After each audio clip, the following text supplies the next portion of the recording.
میرے سیدی اعلیٰ حضرت کی فتاوی کی روشنی میں اور علماء اہل سنت کی روشنی میں دف اور یہ بھی چھن چھن کے ساتھ جائز نہیں.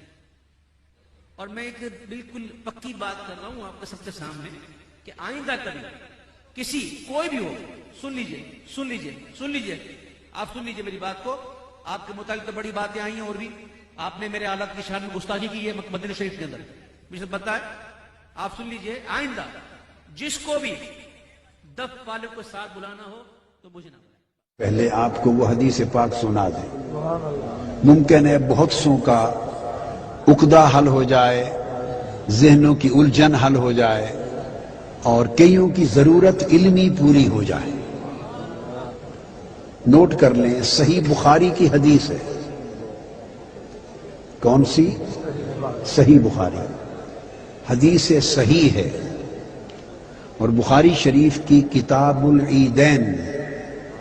کون سی کتاب؟ کتاب العیدین میں حدیث آئی ہے اور راوی اس حدیث کی ام المومنین حضرت عائشہ صدیقہ رضی اللہ تعالی عنہ خود ہیں. اب اس سے بڑی سند تو کوئی نہیں ہو سکتی کہ راوی ام المومنین عائشہ صدیقہ ہوں رضی اللہ تعالی عنہ اور کتاب صحیح بخاری کی ہو اور حدیث اسناد میں بھی صحیح ہو. ام المومنین عائشہ صدیقہ رضی اللہ تعالی عنہ فرماتی ہیں کہ عید کا دن تھا, ہمارے پڑوس کے انصار کی دو بچیاں گھر میں, ہمارے گھر میں یعنی بیت نبوت میں انصار کے تاریخی نغمات گا رہی تھی. یوم بعاث ایک تاریخی دن تھا جب لڑائیاں ہوئی, جنگیں ہوئی, ایک سلسلہ تھا تو ان میں انصار کے ان قبائل کو فتح ہوئی تو وہ اس کی یاد میں کچھ اشعار, نظمیں, ترانے لکھے ہوئے تھے. پاکیزہ کلام تھا, تاریخی بہادری کا کلام تھا, جرت اور شجاعت کے بارے میں. اور انصار کی بچیاں وہ دف کے ساتھ اسی طرح جیسے بچوں نے پڑھا آقا کا نعت کا کلام, تو وہ فرمایا ام المومنین نے کہ وہ پڑھ رہی تھی, گا رہی تھی. تو غنیان, دف پر گا رہی تھی وہ کلام. اتنے میں سیدنا صدیق اکبر رضی اللہ تعالیٰ عنہ اچانک اندر تشریف لے آئے.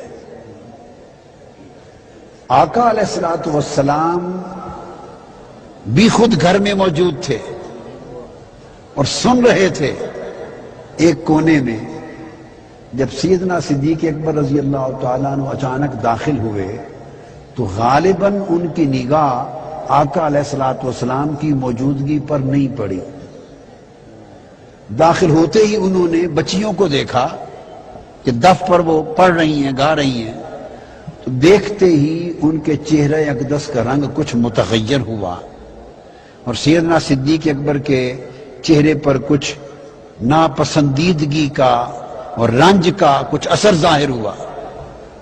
جب یہ ظاہر ہوا ام المومنین عائشہ صدیقہ رضی اللہ تعالی عنہ فرماتی ہیں کہ میں نے پہچانا اور دیکھتے ہی میں نے عرض کیا ابا جان یا صدیق اکبر رضی اللہ, یہ پروفیشنل گانے والی نہیں ہیں.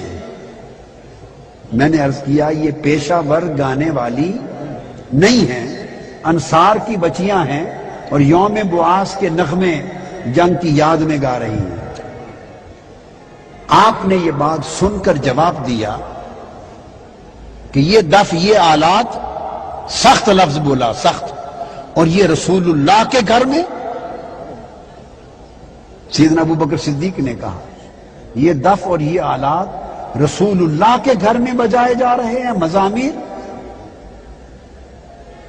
جب سیدنا صدیق اکبر رضی اللہ تعالیٰ عنہ نے یہ فرمایا اس وقت تک ان کی نگاہ آقا علیہ السلام پہ نہیں پڑی تھی کہ آقا علیہ السلام خود بھی موجود ہیں.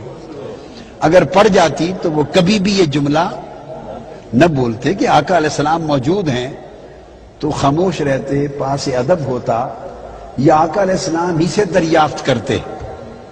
سپونٹینیسلی ایک ریئیکشن ظاہر کیا.